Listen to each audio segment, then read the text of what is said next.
Edison Stoccaggio è il secondo operatore di stoccaggio gas in Italia. Gestisce circa 1 miliardo di metri cubi di gas su 3 campi: Cellino, Attanasio in provincia di Teramo, San Potito e Cotignola in provincia di Ravenna e Collalto, dove ci troviamo oggi, ovviamente in provincia di Treviso.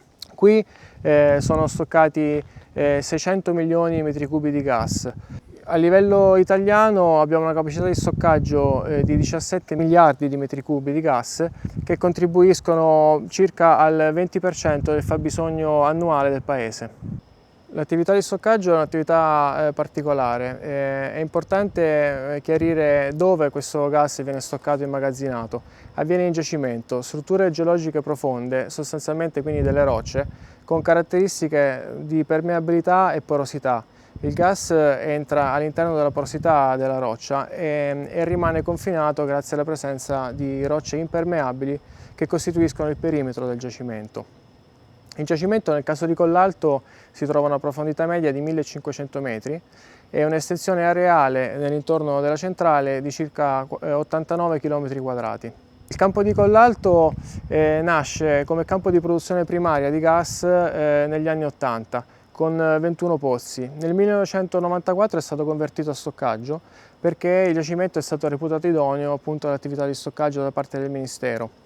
Nel 2011 questa centrale poi è stata completamente ristrutturata e ampliata per potenziarne le caratteristiche e le performance nel pieno rispetto delle caratteristiche del giacimento. Allora, lo scopo dell'attività di stoccaggio è prettamente quello di bilanciare le fonti di approvvigionamento rigide nel corso dell'anno con invece una domanda fortemente variabile su base stagionale, mensile e anche giornaliera. L'altro scopo è quello di riserva strategica, perché una quota parte del gas immagazzinato nei campi di stoccaggio rimane immobilizzato e può essere erogato solo in caso di reale necessità e su diretta indicazione da parte del Ministero. Il funzionamento è abbastanza intuitivo. Nel periodo estivo, cioè da aprile ad ottobre, il gas viene preso dalla rete di trasporto nazionale e stoccato in giacimento. In questo periodo infatti il gas presente in rete è superiore rispetto alla domanda. Nel periodo invernale invece avviene la fase opposta, cioè da ottobre ad aprile il gas viene erogato dal giacimento tramite i pozzi, arriva in centrale come questa, viene trattato, quindi fondamentalmente disidratato, reso a specifica e messo in rete per soddisfare la domanda. E questa centrale è fortemente tecnologica, ogni anno vengono fatti investimenti per mantenerne l'efficienza e dotare delle migliori tecnologie disponibili. Da sala controllo è possibile in tempo reale visualizzare tutti i parametri di processo e di sicurezza della centrale, ma anche di tutte le aree pozzo afferenti che sono nelle zone limitrofe. L'impianto inoltre è in grado in maniera automatica, al bisogno, di porsi in sicurezza. Proprio qui a Collalto siamo stati i primi in Europa e siamo tuttora gli unici ad aver installato un sistema di monitoraggio laser presso le nostre aree pozzo in grado di rilevare anche i piccoli quantitativi di gas dispersi dall'impiantistica di superficie.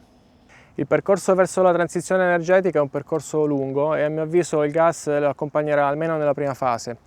La capogruppo di Edison Stoccaggio Edison è impegnata in prima linea nel Paese verso la strada della transizione energetica, sviluppando tecnologie e fonti green. La nuova generazione di gas, come ad esempio il biometano, potrà essere di supporto e eventualmente complementare alle eventuali mancanze di fonti rinnovabili non programmabili.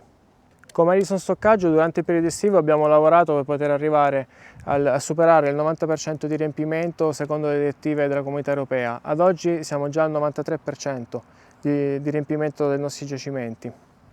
Ci apprestiamo quindi ad affrontare l'inverno sapendo di poter dare il nostro contributo al fabbisogno nazionale.